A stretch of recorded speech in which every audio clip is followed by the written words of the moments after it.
Bienvenue dans le 6e épisode de l'état des lieux. Aujourd'hui, on reçoit Victor Caro, le fondateur de Comet Meetings. Il faut peut-être rappeler ce que c'est qu'une comète. C'est un astre avec un petit corps, un cœur de glace et de la chevelure. Donc l'inverse de toi, exactement l'inverse de toi. Pourquoi avoir choisi d'appeler cette boîte Comet Meeting et pas Asteroids Meeting ou autre chose, cher Victor? Salut Thierry. Salut. Excellente question. Déjà, il y a un truc à savoir, c'est qu'un astéroïde, ça s'écrase et qu'une comète, ça ne s'écrase pas. Donc déjà, Asteroid Meeting, ça aurait été un peu compliqué en termes d'histoire. Et ensuite, ça dépend, tu veux l'histoire, tu veux la version poétique ou la version super pragmatique? La version courte. Ça marche pas avec moi, ça. Je t'écoute. La version pragmatique, c'est que c'est l'alliance de co et met, collaborative meeting, et qu'une bonne réunion, ça peut sembler con, mais ça se fait bien à plusieurs, et que souvent, elles sont pas assez engageantes. Voilà. Ça, c'est le côté très pragmatique chiant. Et le côté plus poétique, c'est que, ça c'était trouvé par notre agence de branding, c'est que, comme les comètes, les bonnes réunions laissent une trace sur leur passage. Voilà. Je te laisse méditer. Ok, parce que c'est vrai que je me faisais la réflexion, je t'avais catalogué comme start-up de bureau, mais t'es une start-up à la base de réunion. En fait, tu réinventes la réunion avant de réinventer le bureau et la collaboration, en fait. Donc c'est assez théorique, enfin je veux dire, c'est plus conceptuel que juste une énième boîte de bureau. Comment tu te définis, Comet? Des gens, c'est jamais vu comme une boîte d'immobilier. Et donc, a fortiori, jamais comme une boîte d'immobilier de bureau. Et d'ailleurs, on n'a personne dans la boîte qui ait fait carrière dans l'immobilier de bureau. Avec mes cofondateurs, parce qu'on est 3, avec Max et Nico, on ne vient pas du bureau, on vient du conseil. Et on s'est justement dit qu'on voulait aborder ce produit par un angle client, en se disant, on a été consommateur dans notre vie de conseil, de réunions, de séminaires, on s'en est enquillé des centaines en quelques années de conseil, avec des bonnes et des moins bonnes, en réalisant qu'à chaque fois le cadre et le service avaient un impact énorme sur ce moment, et que généralement ce moment, si ce n'était pas la réunion à la con d'une demi-heure, ce moment était un moment critique dans la vie d'une boîte. Et donc là, on a vu avec notre expertise, avec notre expérience, qu'il fallait créer des lieux qui soient adaptés pour. Mais donc on ne l'a jamais vu au travers d'un angle IMO, mais uniquement au travers d'un angle client, en se disant en fait ce qu'on veut avant tout, d'un point de vue purement égoïste, c'est créer un produit pour des clients qui sont nous, et on a eu la chance que ça fonctionne et que les autres aiment aussi le produit. Mais donc comment on se définit? Si tu veux, notre vision, notre conviction, c'est qu'il y a quelque chose de cassé dans le monde du bureau, et dans notre manière, dans notre rapport au bureau. Et que, d'ailleurs on l'a vu depuis un an, tendanciellement, de plus en plus, la production, ce qu'on doit faire chacun de notre côté, on le fera de notre côté, dans notre bulle, chez nous, là où on n'est pas dérangé. Parce que c'est là qu'on arrive à être vraiment dans une zone de concentration maximale. Peut-être dans un rez-de-chaussée d'hôtel, s'il y a un hôtel à côté de chez nous et qu'on a un minuscule appart. Mais le bureau va revenir à sa fonction initiale, qui est un lieu de collaboration et de sociabilisation. Et notre conviction, elle est là. Elle est que meeting is the new office, en bon français, et qu'on ira demain au bureau pour se réunir, pour collaborer, pour sociabiliser. Et donc ça, on le fait au travers de deux choses, de deux axes, en considérant que le bureau peut être ton bureau, ou que ça peut être pas ton bureau, mais un moment qui, pour une journée, va être ton bureau. Ok, meetings is the new office, j'aime bien. En l'occurrence, tu as eu le nez creux parce que tu as créé la boîte avant le Covid, donc tu as anticipé que nos manières de travailler allaient évoluer structurellement. Mais en même temps, tu t'es pris le Covid. Donc je veux dire, le Covid, il est venu valider ta thèse et il est venu te gêner un peu quand même financièrement, j'imagine. Comment tu l'as vécu? Ouais, complètement. En fait, déjà, le Covid sur notre marché, c'est pas le cas sur tous, mais ça a été un accélérateur de tendance. C'est-à-dire que les tendances n'ont pas émergé grâce au Covid, elles ont simplement été accélérées. Et ces tendances, c'était que l'immobilier était foncièrement rigide, dans un monde qui était en pleine accélération et qui était par définition dynamique. Et donc, il y a un moment où juste quand tu as trop de rigidité, ça pète. Ouais. Ça, c'est une tendance qu'on voyait et qu'on voit au global sur le marché depuis 10 ans. Les coworkers se sont lancés dessus il y a 10 ans et nous, notre besoin spécifique a pas mal émergé ces dernières années. Donc oui, on l'a lancé avant et à la faveur du Covid, on s'est à la fois pris une grande claque dans la gueule et un énorme tremplin pour accélérer. Incroyable. Et alors, qui l'emporte? Le tremplin. Déjà, on est encore là aujourd'hui et on est en bonne position pour prendre de grosses parts de marché. Donc, j'ai envie de croire en touchant du bois. Je vois peu de bois, je vois beaucoup de marbre, beaucoup de belles pierres. Ouais. On a levé des fonds. Donc, ouais, c'est fou. On devrait prendre exemple sur vous. Non, écoute, si tu veux, si tu regardes nos deux activités, on a une activité, Comet Meetings, qui est l'activité historique, qui est un réseau de lieux de réunion. Et ça, schématiquement, c'est tu as besoin de te réunir en dehors de tes bureaux pour une journée. Pour une formation ou un comité de direction ou un brainstorm, en fait, souvent, tu veux sortir de ton cadre parce que tu n'as pas la place ou parce que tu veux juste t'aérer. Et il y a 10 ans, tu le faisais beaucoup en dehors des villes. Tu partais à 2 heures de Paris, c'était génial. C'était assez cher aussi. Ouais. Et tendanciellement, tu as de moins en moins de temps, ta boîte a de moins en moins de budget, et donc tu le fais à l'échelle d'une journée. Mais tu veux quand même te dépayser. Ça, c'est D'accord. Comet Meetings. Il y a un peu de team building dans Complètement. Ok. C'est à la fois de la réunion sérieuse, mais c'est aussi l'afterwork, la soirée, le team building. Et donc ça, c'est un réseau de bâtiments qui sont dans Paris, Bruxelles et bientôt Madrid, et qui sont 100% dédiés aux réunions, et qui te décadrent complètement. Donc finalement, tu restes près de là où sont tes bureaux, mais tu sors de ton cadre avec des bâtiments qui ressemblent à des boutiques hôtels, si tu veux. Et donc ça, c'est l'activité 1 qui, pendant un an, a été très sévèrement impactée. Ouais. Donc, nos bâtiments ont dû rester fermés pendant 9 mois. Ouais. Le bâtiment étant des établissements recevant du public, Ouais. ce que tout le monde connaît maintenant, mais jugés non prioritaires, ce qui est un peu triste, on a dû rester fermé. Et à côté de ça, deuxième activité, c'est aller voir des grands propriétaires de bureaux ou des grandes boîtes qui ont beaucoup de bureaux et qui se disent « Merde, comment est-ce que demain, je vais faire pour attirer de nouveau des gens dans mes bureaux ?» Et on leur dit, en fait... Parce qu'elles en ont trop, là, avec le télétravail. Il y a la moitié des bureaux qui ne servent plus à rien. Alors, soit parce qu'elles en ont trop, soit parce qu'elles se disent que les bureaux ne sont pas adaptés, soit parce qu'elles se disent simplement, en fait, on est perdu, on ne sait pas comment faire pour que demain, on arrive à toujours occuper ces surfaces.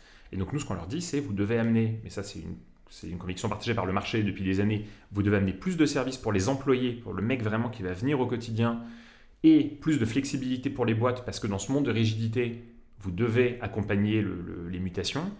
Et on le fait avec elle et pour elle. C'est-à-dire qu'on va créer des surfaces flexibles qui vont permettre de louer des salles de réunion, des bureaux, des postes de travail uniquement quand on a besoin. Ça représente une petite portion d'un bâtiment, mais qui permet au bâtiment d'être vraiment viable demain.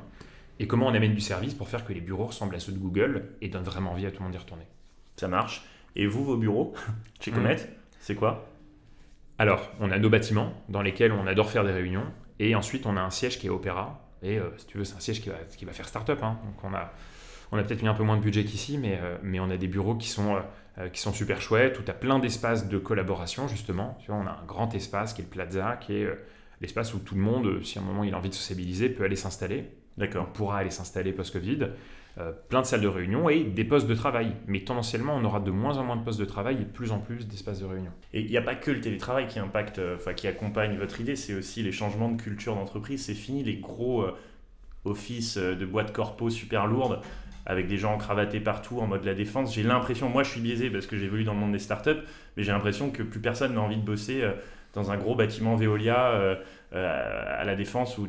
Et donc, est-ce que toi tu remarques auprès de ta clientèle, d'ailleurs j'aimerais bien te demander qui sont tes clients, est-ce que tu remarques un changement de culture au sein des bureaux ou une demande de plus de fun en fait?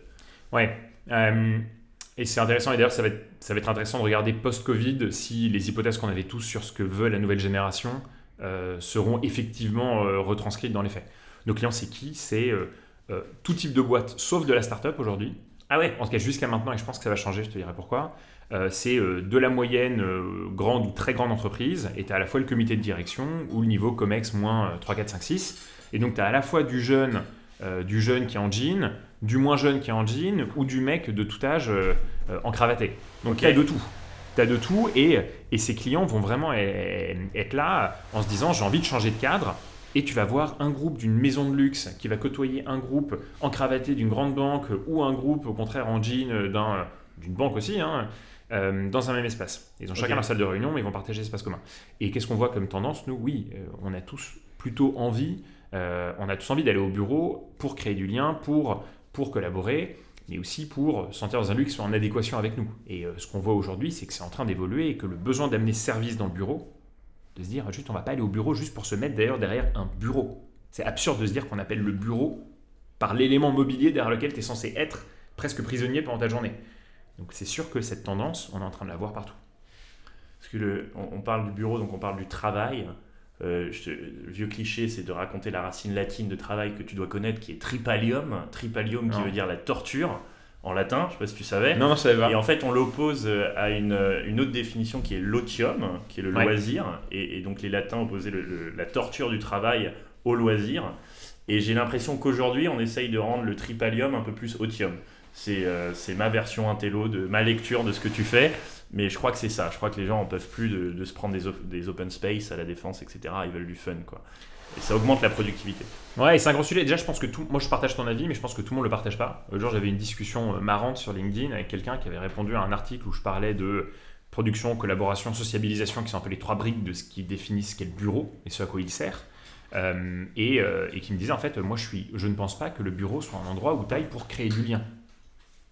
Ah ouais. Bon bah voilà, tu vois, t'as des gens qui considèrent ça, et pas de jugement de valeur, juste pour certains c'est purement contractuel, je dois produire une certaine quantité de travail, ce qui peut peut-être s'apparenter à de la torture. Une fois que je l'ai fait, je suis libéré de ma torture et je vais kiffer. Après, la dérive de l'autre version, celle où le travail doit être fun, c'est que tu n'as plus de limite entre l'espace perso et l'espace pro. J'ai vu des projets immobiliers type Babel Community, je ne sais pas si tu connais, où tu vas mixer des espaces de vie avec des espaces de travail, et du coup, tu es envahi par ta sphère pro. Est-ce que c'est sain? Je ne sais pas. Moi, j'aime bien, parce que j'aime bien mon boulot, donc ça ne me dérange pas, mais il y a des gens pour qui c'est peut-être pas la même chose. Ouais, je pense que toi et moi, on a peut-être un biais qui est qu'on est entrepreneur et qu'on vit pour notre boîte. Donc oui, ça ne nous dérange pas d'habiter juste à côté, voir en étant voisin de palier. Ouais, je sais. Voir d'habiter juste au-dessus, c'est un psychanalyste ne dirait rien du tout par rapport à ça. Mais, donc je pense que ça dépend de chacun. Ça dépend de chacun. Moi, je n'irais pas dans l'extrême qui est de dire que c'est la boîte que de t'amener le bonheur. Je pense que ça, c'est une connerie. C'est le bien-être, oui, à la rigueur. Mais juste ton bonheur, c'est un truc beaucoup plus large et tu ne vas pas le trouver que dans ta boîte. Mais en tout cas, moi, ce que je sais, et je ne peux pas répondre pour le marché, ce que je sais, c'est que dans notre boîte, notre envie, c'est que les gens se sentent bien, qu'ils se sentent à l'aise d'être qui ils sont, qu'ils soient super engagés, super impliqués, qu'ils ne soient pas juste là à produire ce qui contractuellement est censé être leur output. Donc non, nous on veut des gens qui s'épanouissent, qui kiffent, qui disent en fait j'ai envie de faire ça, tiens c'est possible, on crée le poste ou on te fait bouger, au contraire c'est pas possible, on va voir ce que ça peut donner. Mais bon, c'est aussi le propre des petites boîtes, je pense. Ok. Bon, il faut qu'on fasse un pont entre ton univers et le nôtre. Donc notre univers chez Mastéos, c'est l'immobilier résidentiel du coup, et locatif en l'occurrence. On accompagne des investisseurs sur leurs projets immobiliers.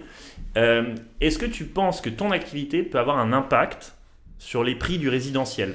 Est-ce que en utilisant mieux les espaces de bureau, tu vas faire chuter les prix? Est-ce que, en outsourçant ces espaces de réunion, quel est l'impact sur le marché immobilier selon toi, at scale? Je pense qu'il y a plusieurs impacts potentiels et qu'aujourd'hui, il faut un peu laisser la poussière retomber pour qu'on y voit plus clair. Tu as un premier impact potentiel qui est que tu es un différentiel dans la balance aujourd'hui entre le parc rési et le parc bureau. Ça, c'est vraiment au global, grande masse. Si on considère, et tu auras autant de chiffres que d'experts, mais si on considère que la demande de bureaux va baisser de quelques points, c'est peut-être, moi j'entends pas mal, 10 à 15 points sur les 10 années à venir, au global. Alors naturellement, ça veut dire que soit les prix vont stabiliser à un niveau plus bas, soit pour maintenir les prix, il va falloir sortir de la capacité. Et donc cette capacité, qu'est-ce que tu en fais?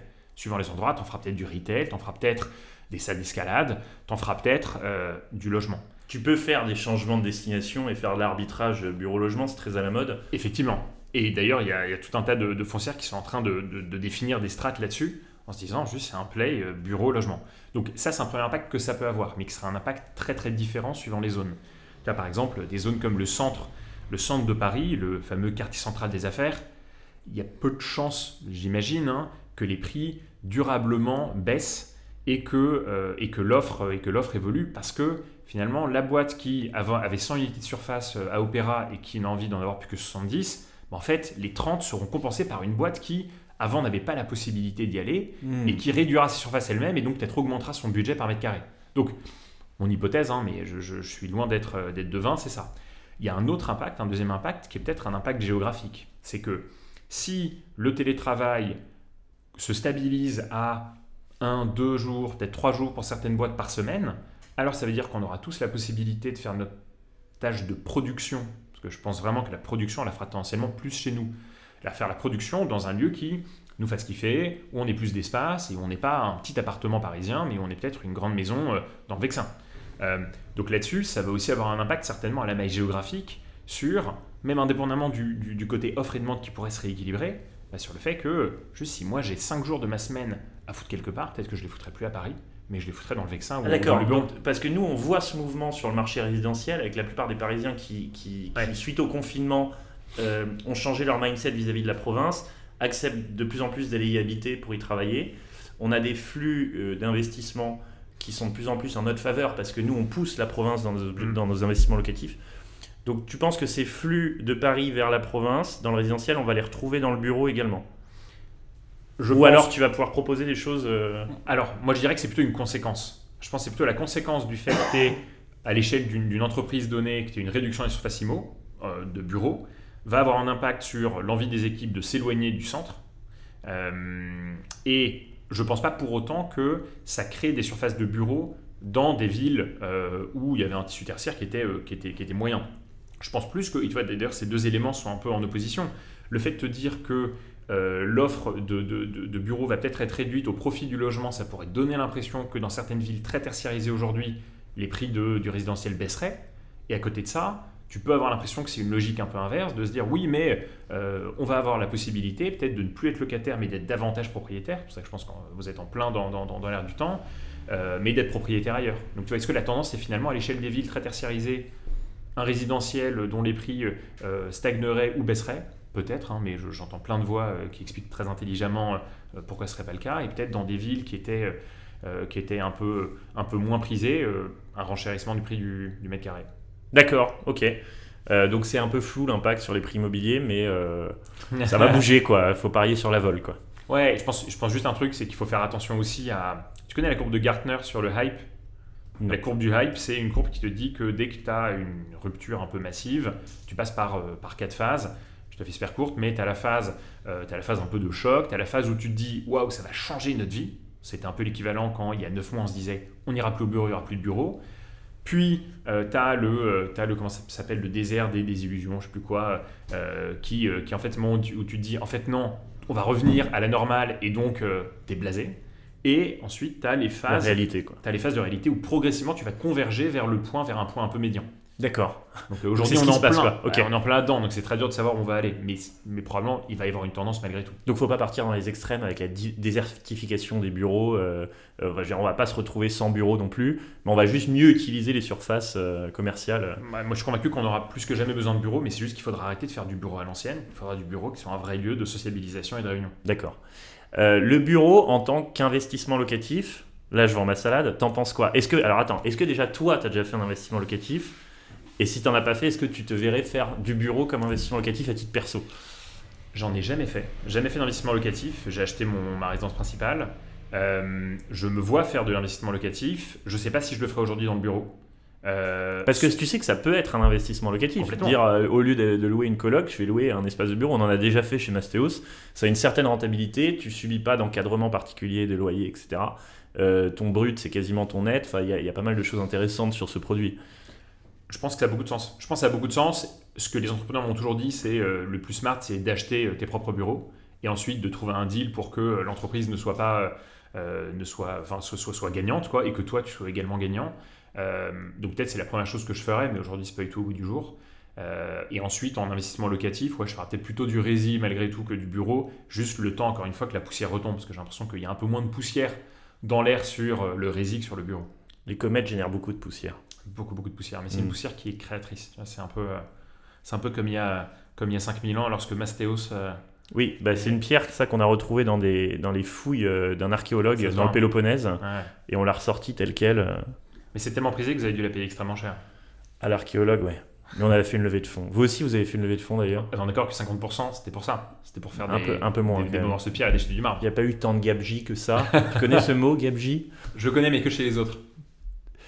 Très bien. Et donc toi, ta levée de fonds, elle était de combien?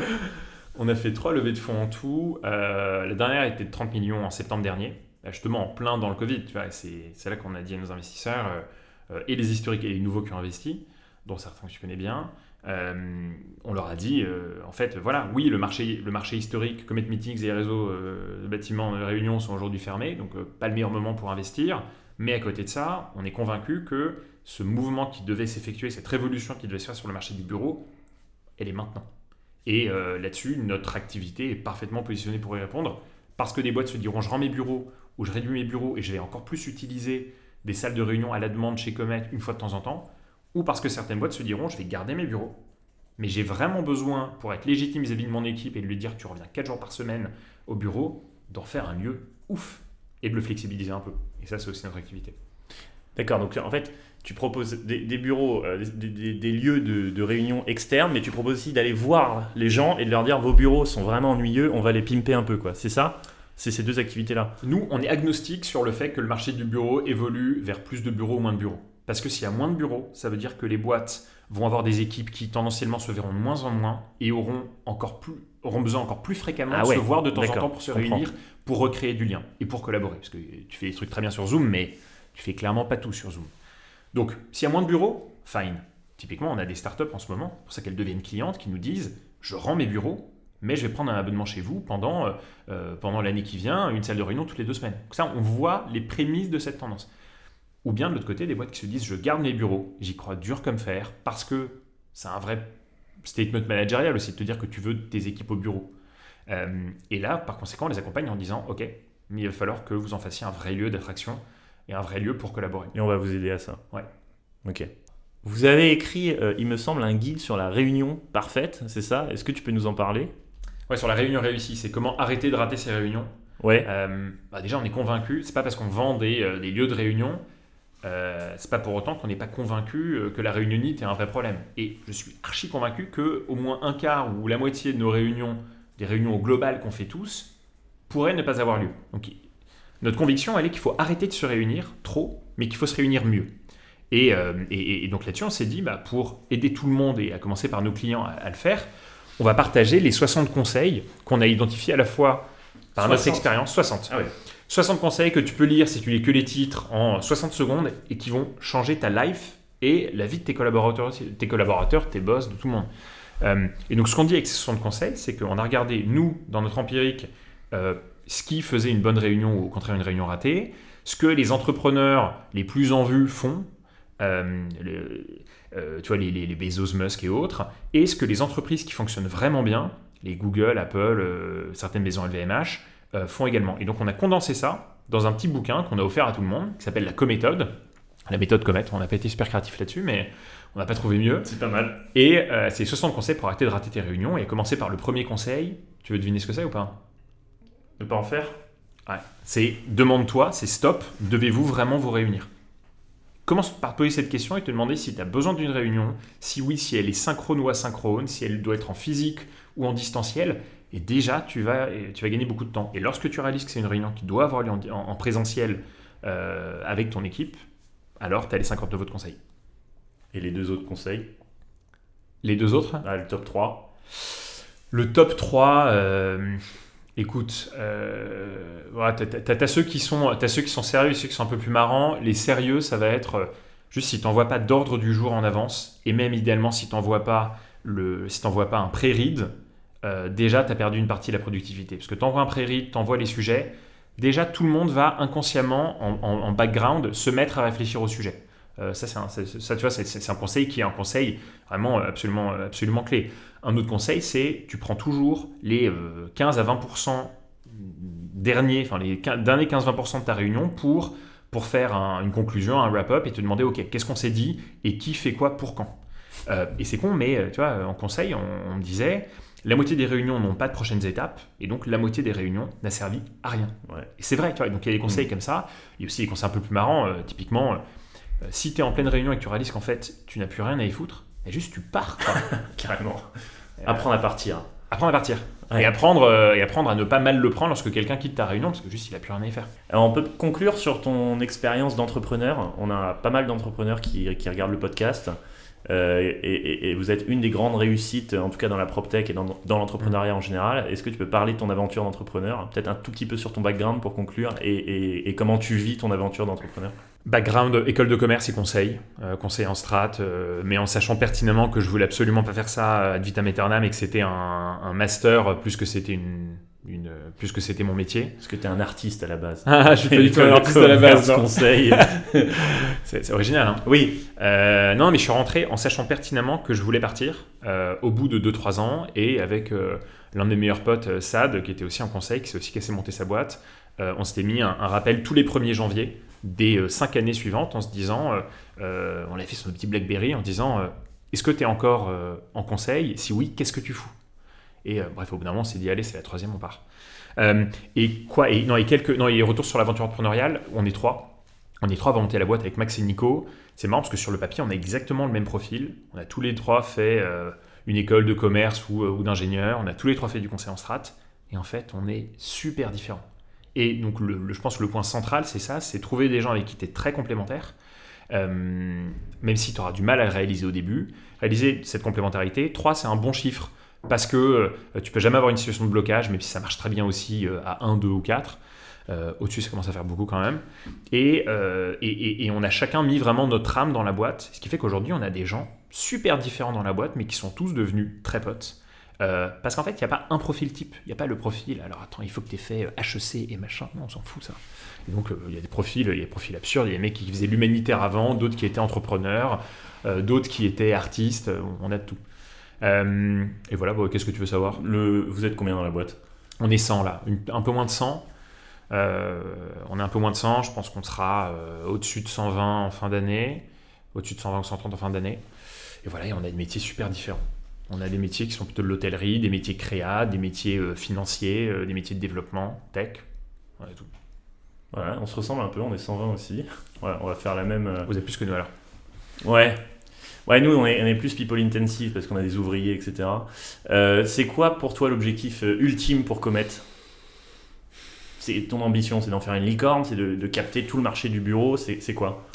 Grande question sur le côté licorne, j'ai envie de te dire que je m'en fous et que c'est important. Je m'en fous parce que je trouve qu'il y a beaucoup trop de fuss autour de ça. Et en même temps, ça veut dire que tu as créé quelque chose de puissant.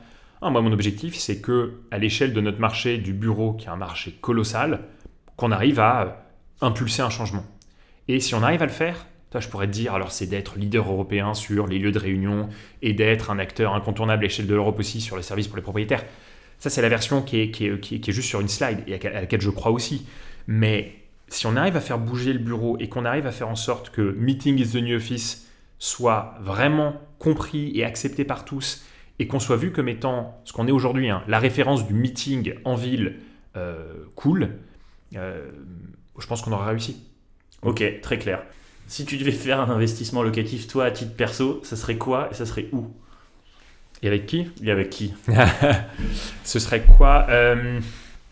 Moi, à titre perso, ce serait une maison de campagne. Ce serait pas en ville. Moi, ce serait vraiment une maison de campagne dans laquelle je me verrais vivre plusieurs semaines par an, et d'ailleurs plusieurs semaines en télétravail par an, ainsi qu'un peu l'été, mais pas tout l'été, parce que j'aime bien partir à l'étranger aussi ou ailleurs. Et je me démerderais pour, avec un système de mise en location partielle dans l'année, réussir à faire que progressivement ça devienne ma résidence secondaire possédée à 100% et avec juste l'utilisation les 90% du temps où je ne serai pas là, qui sont un peu plus smart que juste avoir une maison que tu as fermée, clic-clac, tu as fermé l'eau, tu as mis la position antigel et c'est fini, quoi. C'est hyper intéressant. On a fait une étude avec Preto qui montre justement que de plus en plus les Parisiens, ils se projettent dans leur investissement locatif. Et ils nous emmènent de plus en plus dans des villes où ils se voient vivre. Avant le Covid, on avait de la demande pour des villes pas très sexy mais très rentables. Et de plus en plus, on a de la demande pour des villes très sexy, moins rentable, parce que les investisseurs se projettent post-confinement en se disant je vais à Marseille sur le Vieux-Port parce que je me vois très bien y vivre plus tard. Et toi, ton délire, c'est les maisons de campagne, pourquoi pas, ça peut être un asset intéressant. En Airbnb, il y a une énorme vague sur les chaumières normandes et dans le Perche, etc. Et il y a beaucoup de gens qui veulent aller vivre dans des villages isolés et travailler là-bas. Moi, j'ai des équipes...